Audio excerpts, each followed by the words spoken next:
The tale I have for you today is something unheard of. Our story begins with Paragon, a 5v5 multiplayer MOBA with a third-person camera view. If you don't know what a MOBA is, here's a quick explanation. You pick a lane and a respective hero, be it top lane where the tanks typically go, bottom lane where the support and AD carry typically go, the middle lane where the balanced character typically goes, or jungle where the assassin normally goes. After that, you farm these cute little minions as they tromp towards their death at the hands of you. Yes, that is in fact a lot of blood on your hands, you sexy heathen, and you'll be trying to kill as many of these little guys as you can while you try to poke the opposing player who's trying to do the same. There's these towers that are your main objective, so the goal being kill the opposing hero, damage the turret, kill some minions, rinse and repeat. And the minions will give you some gold that you can spend on items that make you stronger in different ways, and eventually you will kill the big main crystal at the heart of the enemy base and win. I really did try to simplify that as much as possible. I promise. Alright, back to the tale at hand. While playing Paragon, you would feel right in the action. Rushing through the bushes, loading your weapons, charging towards the hulking mass that is your opponent. This game had something League of Legends didn't. It had a deeper sense of immersion. You didn't feel like some summoner controlling a flesh puppet shooting at minions for 30 minutes. You were the flesh puppet shooting at minions for 30 minutes. Paragon was pretty successful initially. I mean, the concept was relatively fresh and unique enough to pull people for that third-person camera alone. It had carved its own niche out of the MOBA landscape through its unique and non-traditional game setup. Combine that with interesting heroes and mostly unique abilities, and you find yourself with a damn fun and fresh game. But then, the worst came to pass. Epic Games did what they do.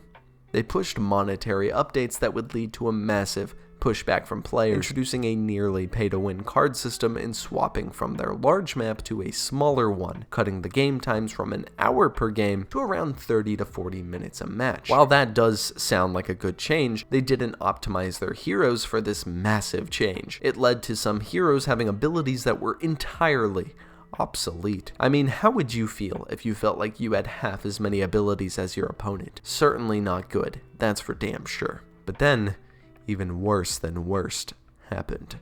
Fortnite Battle Royale blew onto the scene. This led to Paragon developers being pulled from a game that was already in a rough state. This left Paragon without much hope for the future. Players were feeling hopeless as they watched such a unique MOBA experience slowly breathe its last breaths. And breathe its last breath it did. After just 2 years of existence, the plug was pulled on Paragon's respirator, allowing it a peaceful exit from this plane of existence. But then, a spark of hope. Epic released all the assets to the game for free to its marketplace. Numerous developers scrambled to establish themselves as the next Paragon, until there were only 3. Fault, Overprime, and Predecessor. Fault was the first casualty on November 1st of this year, that being 2022. They'd been the first to release into early access, much to their detriment. The game was just too much for the developers to keep a handle on, as they were by far the smallest team of the 3, and now there were only 2. Overprime later claimed the title of Paragon, the Overprime, and Predecessor blazed its own path as its own title. Now, I'm going to avoid going into the whole Predecessor versus Overprime debate. There's plenty of videos on that already, and I personally haven't played much of Overprime, so this video is purely a story of Predecessor so far. Overprime released first, entering its early access on November 10th of 2022, with Predecessor making its debut on December 1st of 2022, a little late to the party. I personally prefer Predecessor's visual design, which is why I've thrown my lots in with them rather than Overprime. Overprime opting for a more Korean game visual style. I mean, its publisher is based in Korea, so that's not entirely a shock, but Predecessor stuck with the Paragon visual style, which is my preference personally. I can't speak on which one plays better, but I've been having an absolute blast with Predecessor, and the developers have been incredible when it comes to listening to the community,